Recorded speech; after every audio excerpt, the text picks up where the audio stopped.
She's here. We're dedicating this episode to a family update as we share our experience welcoming our newest member of the McCabe clan. And we're going to talk a bit about how our girls reacted, what we've done to help with the transition. But before we get started, don't forget to like, share, subscribe, and hit that notification bell for reminders of upcoming streams. Let's get started. Welcome back, Embracers. I love the intro, mostly because when you said, like, she's here, it reminded me of, like, what was a movie, like, Poltergeist, where, like, the little kid with the they're teeth. here. They're here. Yeah. It is equally as scary. But Yeah. oh, So I want to start off with a little bit of rewind. So for those of you who've been following the podcast on audio only, you probably noticed that we missed an episode last week. Well, actually, it was the week before that, technically. And that was because I was in labor. So we tried to warn you guys as much as possible, but I couldn't edit the episode fast enough to get it out to warn you before.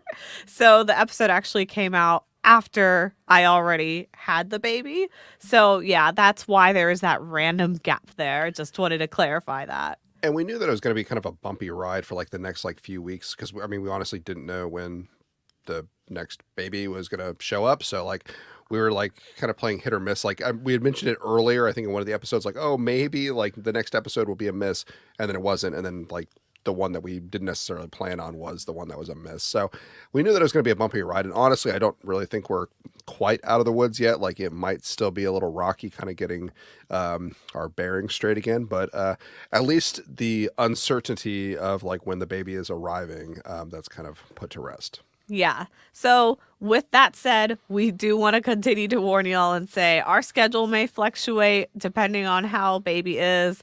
I don't know. We might end up having her on the podcast occasionally if she gets too fussy when we try to record or something like that.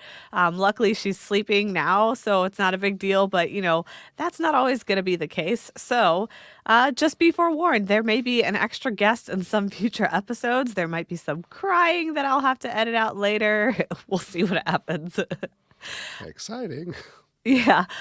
So before we get started, I wanted to give one more reminder for the US-based listeners, not to forget to enter for your chance to win that green Wonderful Wagon VW4. That is sponsored by DME provider Babies on Broadway. And what you can do is just go to our Give, Send, Go. You can basically just go to autismwish.org, click on the button that says the Wonderful Wagon giveaway.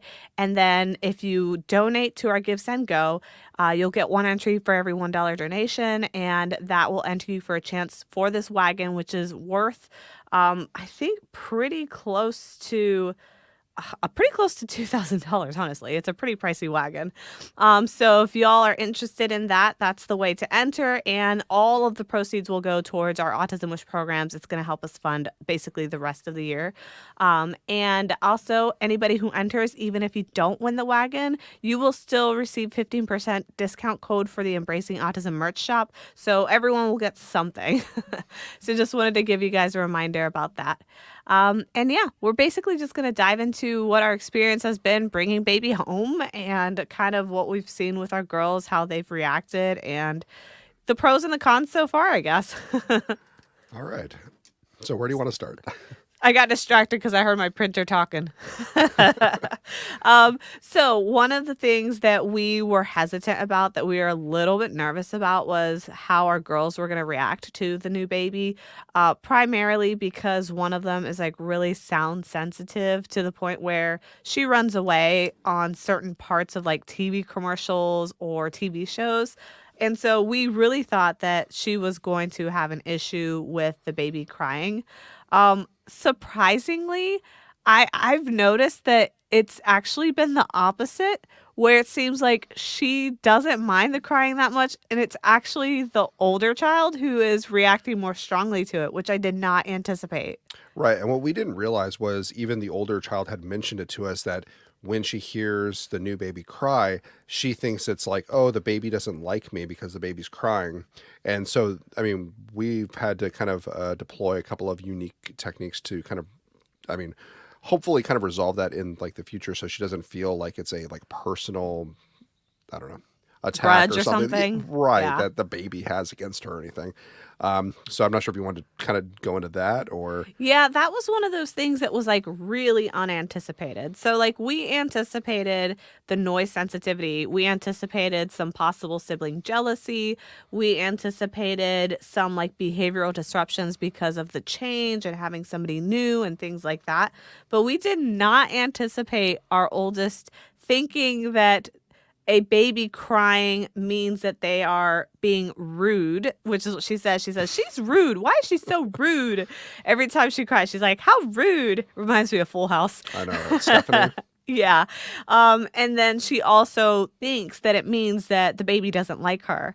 And so we've had to work with her to try to explain to her that no, a baby crying doesn't mean they don't like you. It's usually to express a need. So we've been working on trying to get her to understand that with one of her therapists.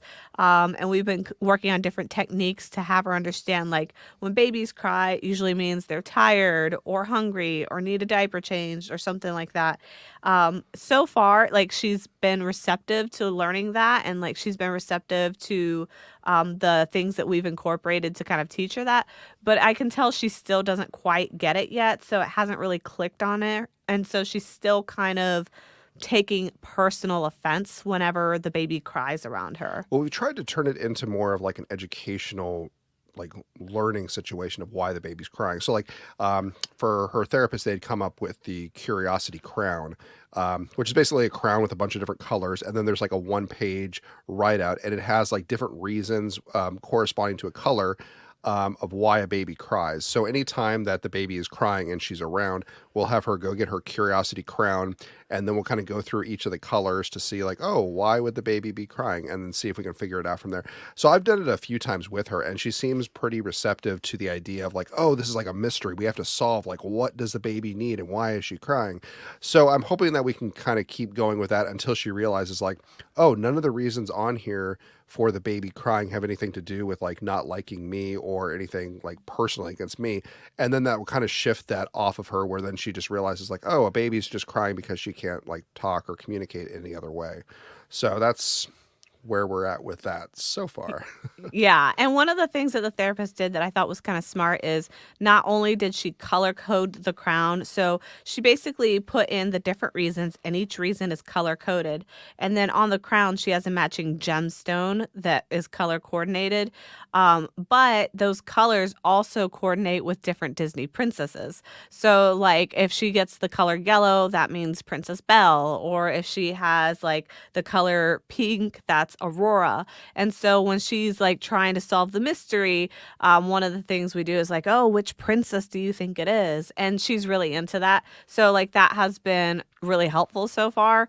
I don't think that, again, her confusion is fully cleared, but it's definitely changed her perspective. So when she is kind of getting in that funk where she thinks the baby doesn't like her, if we pull out this curiosity crown, she automatically gets excited and kind of forgets that she was upset. So it's working in that sense.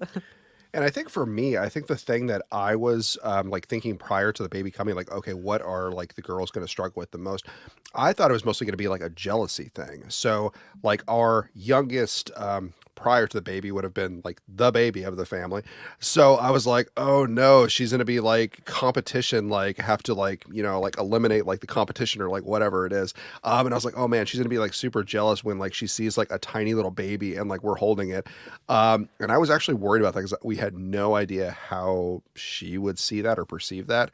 Um, Overall, I think she's handling it pretty well because I think she likes the idea of, oh, I am like a big sister, so I can like check on like this little baby, and she will like check in and she'll say like, hi baby, and she'll like rub like her like arm or leg or something while she's sleeping. So far I haven't really seen a whole lot of like jealousy for that. I mean, they both still want like a lot of like attention, like snuggles and like affection, which I guess could be partially a like jealousy thing. But what are your thoughts on that? I think day one and day two, when we brought the baby home from the hospital, I felt like there was underlying jealousy, but it seemed more like insecurity kind of, because the way our oldest kind of expresses that is she tends to be standoffish. And really what she's trying to say is like, I want hugs, I want cuddles, but she doesn't communicate that. And instead she actually kind of distances herself. And so I noticed when we first brought the baby home, she was kind of more standoffish with me than she normally is. So to me, that was indicating like, okay, she's not comfortable with this situation. So I did notice that at the beginning, but I made a proactive choice to basically go after her in terms of like trying to give her hugs and more affection and stuff like that. So I think that that has actually helped. And now I don't feel like she's doing it as much. It's been like what, like a week and a half About a week and a since half, a yeah. week and a half. Yeah. So yeah, I'm only a week and a half postpartum. So this is still very new and fresh for us. Well, and I think for me, I've been trying to like when I like call like, oh, like baby, like kind of in like an affectionate way, I try to use that with them as well. So like for our like middle child, I'll like kind of like carry her like a baby, like jokingly, and kind of do that so she's still, I mean, because that's what we used to do, just like playfully, so she still gets that like fixed, but then she also has like this new hat that she can use being like a big sister. So I mean, from my perspective, hopefully she perceives it similarly. She still gets the added benefit of, oh, I can still pretend to be like the youngest, like the baby, and be held by like dad like a little baby. But then I can also, if I want to be like a big grown up big sister, I can also have that role too. So then she has both. So hopefully she'll kind of be like happy that she can kind of play and go back and forth with whatever one she wants for that day. That's my Yeah. theory. If it works, Yeah. is another story. The other thing that we did is in anticipation of there maybe being some jealousy or something like that, I got them both some t-shirts in advance that say like big sis on them. And I waited until I got back home from the hospital to give it to them so that they would have like a gift when I got back, so that they didn't feel like, oh, you're just bringing this baby home and it's getting all this attention. So I just made sure that like I gave them this gift, and then I gave them special attention. I was like, hey, you're a big sister, which isn't new for the oldest one, but for the youngest one, it's her first time being a big sister. So we basically made a big deal out of that and just got them hyped up about it. I don't think that generally they care, honestly, but at least in that moment of like the transition of bringing the baby home from the hospital and things changing, we made sure that all the attention and focus wasn't just placed on the newborn and was also kind of spread out between them as well, so they wouldn't feel left out essentially. And overall, I haven't noticed any significant like behavioral like repercussions as a result of like the shift in like the new family dynamics. I think everything is, I mean, still, I mean, running smoothly. I mean, granted, we're only at a week and a half, so I mean, there's, I mean, a Yeah. long time for anything to come up. But Overall, I think everything has been a relatively smooth transition. I would say honestly better than I thought it would have initially been. Yeah. Well, I think part of it is because I had severe hyperemesis and I was having a really difficult pregnancy, my kids weren't really able to like be affectionate with me. We weren't really able to cuddle. We weren't really able to like spend time together. And so I think that not being able to have that like physical intimacy that we had, like mother to child over that span of 9 months, really took a toll on them, especially like the older one. And so I noticed that like as soon as I was able to come home, you're still recovering. There's still a little bit of that you can't really touch me, jump on me sort of stuff. And I think that that was initially kind of confusing for her because here we have the baby, but yeah, I'm still not allowed to like roughhouse with mommy. And so I think initially that was difficult to explain. I really couldn't explain it other than saying like, oh, mommy still has a little bit of a boo-boo. We have to wait till mommy feels better. And now because I've been able to like recover for the last like week and a half, now I'm at a point where I can kind of like snuggle them and roughhouse and stuff like that. And I've noticed an attitude change since then. Like, I don't know if you've noticed it, but I feel like they have been more normal around me now where they feel like more comfortable now and like kind of back to how they were Well, prior to when I got pregnant. I think it works out well because like early in the pregnancy, like you were, I mean, super sick. So, I mean, your involvement with them was very limited because, I mean, you were more or less kind of like dying I was during about to that say. during that phase. Yeah. Then you had gotten like a peak window for like a couple of months where you still felt terrible, but you were able to be like around them a little bit more. But now like it works out well because like when the baby's here, they are still getting more quality time with you rather than like if you would have necessarily had like a perfectly like healthy pregnancy with no issues, because then it would have basically gone from, oh, I can see mommy whenever I want to basically, or like spend time with her whenever I want, to basically like, oh, now that the baby's here, like my time is being taken away from the time I can spend with her, versus like the kind of like inverted side where it's like, oh, I have limited time to spend with mom because she's feeling sick or all the other, I mean, concerns with hyperemesis. And then now, even though the baby's back and does take some of your time, they're also gaining a huge jump in quality time with you too. So I feel like that is kind of in a weird way, like the best setup. I mean, obviously hyperemesis is never something I to was aim about to for, say, that was not the best but, setup for me. but it seemed to work out. So in the long run, like, hey, On the bright side. there you go. Yeah. Yeah, actually, in a weird twist of fate, it does seem like me being so sick throughout the pregnancy actually makes it so that now that I'm home, it's easier to transition back because now that they get some of me, it's more than what they got before. So it's not like they're feeling like the baby is taking me away. It's Right. more like me coming home with the baby is also coming home to them because now I'm not sick. Now I'm available. So it's kind of like a weird irony that having the baby actually kind of cured my illness, if that made sense to those of you who've never had hyperemesis. It really is like, it's extreme.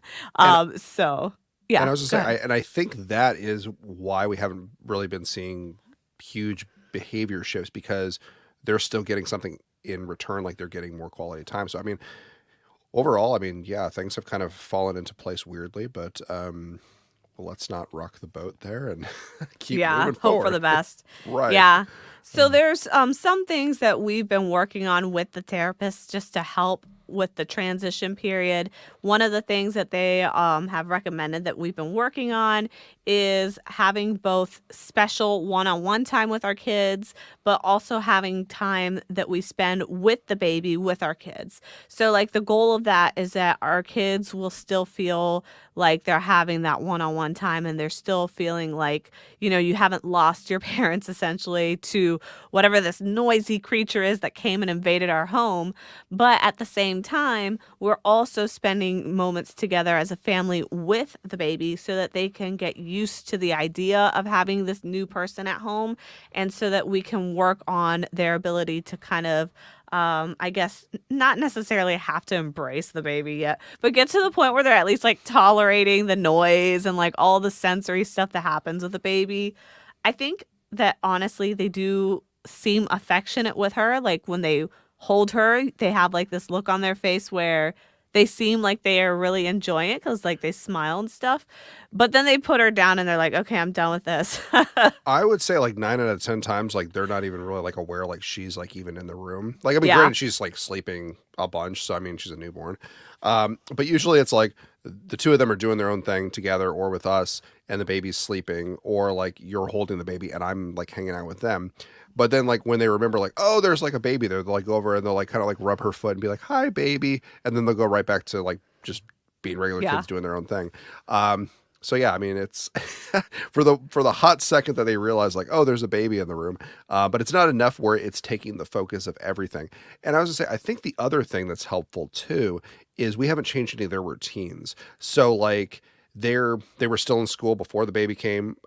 They had to take one day off while we were in the hospital, but then they went back to school. But like their standard routine of like them waking up in the morning, getting ready for school, going to school, picking them up, going to therapy, and that sort of thing, nothing has really changed for them. So it's not like anything has been like pulled away out of their life that they're struggling with. Everything has remained the same. It's just like, oh, okay, now there's this other little human in the room Yeah. most of the time. I think we got lucky that this baby is not colicky like our last one was, because I think that had she been a colicky baby like our last one, we'd probably be telling a completely different story, because Right. they probably would be totally freaking out with all the noise. But our baby seems to be relatively quiet, which is kind of like the first one. So I'm already keeping an eye, because there's been some red flags, believe it or not. At like a week and a half old, I've already noticed a few things, and I'm like, I'm gonna keep that on the back burner. But that's one of them, is that she's actually a pretty good baby, I would say. And I think we were originally ready for her to be colicky because we were like, okay, we can like really utilize like the headphones and we'll just kind of like work through it. Like, yeah, it's going to be painful for everyone, but like eventually like we'll get through that phase. But like really the only time like when she like screams is like she's hungry, and it's usually at night after they go to bed anyway. So it's like mom and Yeah, they're dad not are around. right. Mom and dad are contending with like the screaming of like the newborn, but like I feel like they're rarely there because usually like during the day she's sleeping or like we're like with her so we can easily like feed her. But I think it's at night is usually like when she kind of gets a little cranky. Yeah. So that's pretty much the update that we have on that, because again, it's only been a week and a half, so we don't have much news in that front other than she is here, she is healthy, It's and ongoing. yeah, and everything's going as well as it can. Luckily she has come out healthy. She has a couple minor things that they're keeping an eye on, but nothing serious yet that we think. And the girls seem to be adapting as well as they can. We're incorporating different things as we can and kind of just keeping an eye on things. And we will keep you guys posted. We'll try to maybe bring her in on an episode or something so you guys can like see or hear her, depending how you consume the podcast. But yeah, that's basically our update. We wanted to leave a little bit of time in this episode, though, because we are supposed to do our monthly random selection. Completely forgot to announce it. So this is like a surprise. Nobody got an email. Nobody got a post on social media. So this is a total random surprise. So it's our monthly random selection. For those of you hearing about it for the first time, as part of our like charity work that we do at Autism Wish, we like to try to give away $100 worth of sensory and therapeutic items from an autistic child's Amazon wish list. We usually do it on the last podcast of the month. And so if you have not applied, you just got to be basically US-based resident. And to learn how to apply, just go to autismwish.org and click on Make a Wish. And there's all the information there on eligibility, guidelines, how to apply, all that stuff. So we will go ahead. Let's see. I gotta share the screen, right? Yep, I think so. Oh, just gotta put it in. Here we go. Cool. So for those of you guys listening, you can't see my screen, but we have a wheel of names of everybody who has applied to the program. So we're going to go ahead and spin the wheel and find out who the winner is. So I'm going to go ahead and do that now. Oh my gosh, there's so many people. I know. It's so hard. Let's see who it is. It's hypnotic when it spins. The colors swirl. Okay, so let's see. Mara Warner. that looks like we have Mara Warner as our winner. So we will go ahead and reach out to you to the email that you provided to us. And we will basically just go on that wish list that you provided to us for your child, find up to $100 worth of stuff to grant and have that sent to you. Congratulations. Again, if anyone else is interested in the U.S. to apply, autismwish.org, click on Make a Wish, and it'll tell you how to do it there. That's pretty much it. And what we want to follow up with is getting your thoughts on our current situation. So for those of you listening saying, you guys are crazy to have another kid, what are you thinking? We want to know, like, have any of you guys welcomed a new member into your family after already having an autistic child? And if you did, how did your child react? Or if you had a neurotypical child, how did they react to having the new baby in the house? What was maybe the hardest part of that transition for you guys? I think for us, it's really just been getting the girls to understand the concept of having a new sibling in the house. But does anybody else out there have any stories that you want to share on a similar path? If you have any tips for us, please let us know, because again, we are open to being new parents again after it's been 5-6 years since we've done this. Yeah, we're a little rusty. We're still trying to remember what we chose to forget. Yeah, I remember when I came out of the doctor, they said that I am a geriatric patient, and I was a little bit taken aback by that. I am geriatric now. Well, we all get old. No shame in that. Or what's the other phrase? It's better to be over the hill than buried under it. So. Yeah, no, I'll take it. I'll take it. So if any of you guys have insight out there that you'd like to share, let us know by sharing your thoughts in the comments on YouTube or Facebook at Autism Wish. Or you can continue the conversation with us on our private Embracing Autism community. We have the private community. If you go to autismwish.org and click on Become a Member, you'll get exclusive access to that community where you can help support our mission, but you'll also find your tribe and have one-on-one access to us, so we can talk to you directly about any episodes, any questions that you have, any resources you're looking for, that sort of thing. Other than that, thanks for hanging out, and we'll see y'all next time. All right. Bye. Bye.